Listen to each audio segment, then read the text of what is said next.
everybody, my name is Maya Nieuwveld and this is part 2 from the Corona inputs.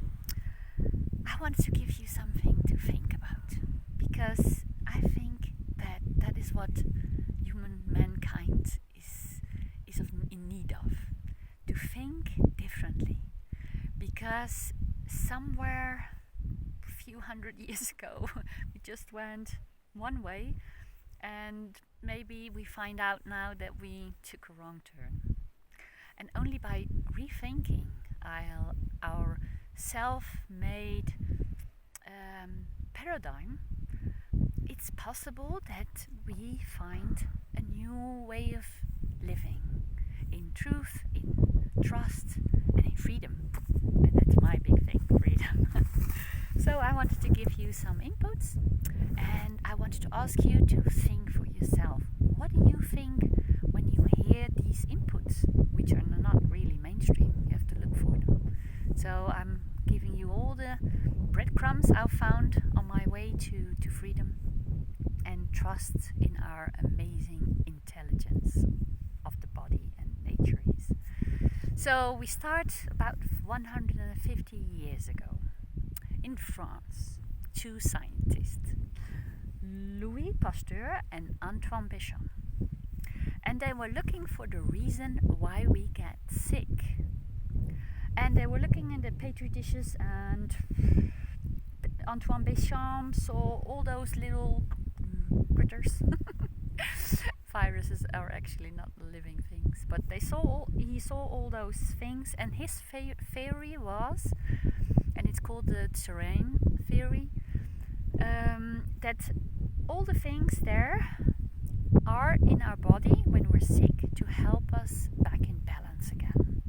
It's like a symbiotic way of looking at them, and it's a cooperation, nature's cooperation to bring us back to health again. We just have to leave, we just have to get out of the way. Nature does it all. Okay, that's one theory. Now we go to the other theory. That's Louis Pasteur. And he said that the microbes and the viruses and all that were guilty for the disease.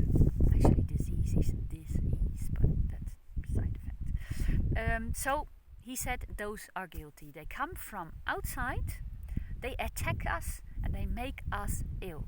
So that was one of the, besides Darwin, his survival of the fittest thinking was really a war thinking method of looking at nature and everything, evolution.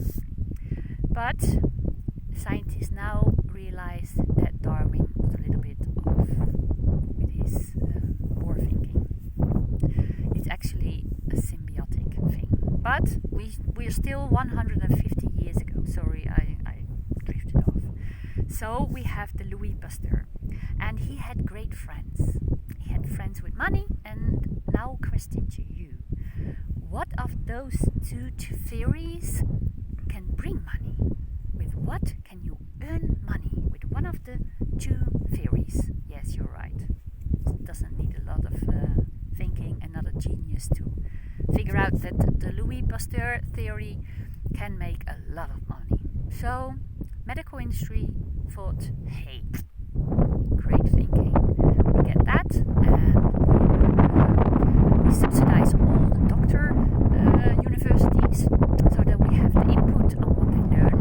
And there they got their war thinking, so that we have to protect our body against external little creatures. Okay, and now we have the scientists that we are 95% microbes and only 5% of human cells. So it's not very logical, but okay. The test books are not rewritten yet, so maybe somebody's up to for that opportunity. It will be a real challenge, but we have to do it because it's not logic that our study books for our art, for our doctors, and for our whole medical thinking and science is still based on a war thinking method, which is past. It's just history. It's just not evidence-based anymore. The new science, it just says it's wrong. So, but if you're still in the same paradigm, I ask you to think. Are you open to rethink? Because then you will reach freedom. And that is what I wanted to give you, those two theories. And I myself believe in the cooperation, the symbiotic way of life. I'm very grateful that I'm covered and that I exist. My fundament of living is little microbes, the microbiome and all that, my whole skin and nature. Everything is a virus. It's the fundament of life, so why fight it? Okay, I wish you a lot of fun with thinking and listen to your heart, because that one knows the answer. See ya.